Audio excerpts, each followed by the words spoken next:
जदि आपण आमर चैनल को सब्सक्राइब करना तेबे एबे ही सब्सक्राइब करनियंतु एवं पाखरे थिबा बेल आइकन को प्रेस करी आमर लेटेस्ट अपडेट पांतु।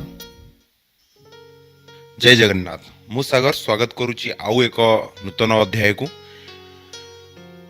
आज किछि अजଣା कथा पर मध्य आमे आलोचना करिबा। आज हमर टॉपिक हला झाड़ू। समस्ते आज के डेट समस्ते जानी आम मैला सफा करने झाड़ू व्यवहार करता किंतु झाड़ू रे मध्य बहुत सारा महत्व गुण रही जहाँ आम जानी रखा निहाती दरकार। तेणुक झाड़ू रखिबार जदि प्रक्रिया जदि भूल थाए, झाड़ू रखिबार जदि शैली भूल थाए तो आमे आमको धन प्राप्ति हेबनी। ता सहित माँ लक्ष्मी कृपा भी आमको कृपार आम वंचित हेबा। किंतु जानिबा आसंतु झाड़ू को सदा सर्वदा केमती रखिबा दरकार और किपरि भाबरे झाड़ू करिबा दरकार। झाड़ू को सदा सर्वदा शुभ माना जाइछि। बहु पूर्व कहा जाइछि जे जदि झाड़ू को ठीक भाबरे यूज करा जाए ताहले घरे धनरे कोनोसी कम रहिबो नाही। आसंतु जानिबा किछि नियम ए विषय रे। सकाळ सकाळ जल्दी उठी सर्वप्रथमे आपण जदि आपनको द्वार बा बाहर सफा करूचंती तो निहाती भाबे आपनको शुभ फल प्राप्ति होता है। कौन सी व्यक्ति घर बाहर समय रे यात्रा करने पूर्व जदि आप घर द्वार किंबा घर बाहर झाड़ू कर दे ताहले मध्य शुभ फल प्राप्ति हुए बा कार्य मध्य आपनकर सफल होता है।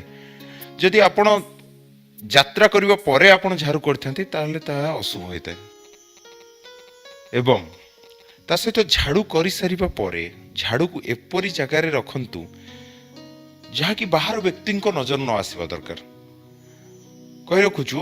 और झाड़ू को सीधा छिड़ा करके मध्य रखंतु नहीं, कहीं ना झाड़ू सीधा करले आपनको घर रे नकारात्मक जो नकारात्मक शक्ति माने जागृत हबो, ता द्वारा आपनको घर रो बहुत क्षति हबो। तेणु करी झाड़ू को सीधा करके रखंतु नहीं। केउ द्वार रे रखिबे झाड़ू आपण खास करी दक्षिण पश्चिम डायरेक्शन रे झाड़ू रखंतु, आपनको बहुत भलो शुभ प्राप्ति हबो। धन बढ़िबार किछि उपाय। कौन से धनी लोकर घर को जातु, कौन से धनी लोकर झाड़ू को आपण ताकू न कही नहीं आसतु और सही झाड़ू रे आपण आपणको घर झाड़ू करंतु। देखिबे आपणको केबे भी पैसार कमी रहइबो नाही। ता सहित आ गोटे कथा भी जणे रखुछु, आपणको घर झाड़ू को चोरी होबा को दियंतु नाही, काहे कि ना एथरे घर लक्ष्मी मध्ये चली जाइथंती। इनकरी व्यूअर्स आज तो थिला झाड़ूर किछि उपचारिता एवं झाड़ूर किछि उपकार विषय रे आमे आपनको जणाइलु। तो एहीपरि नुआ नुआ वीडियो पई आपण हम चैनल को सब्सक्राइब करंतु और हम सहित जोड़ी होंतु।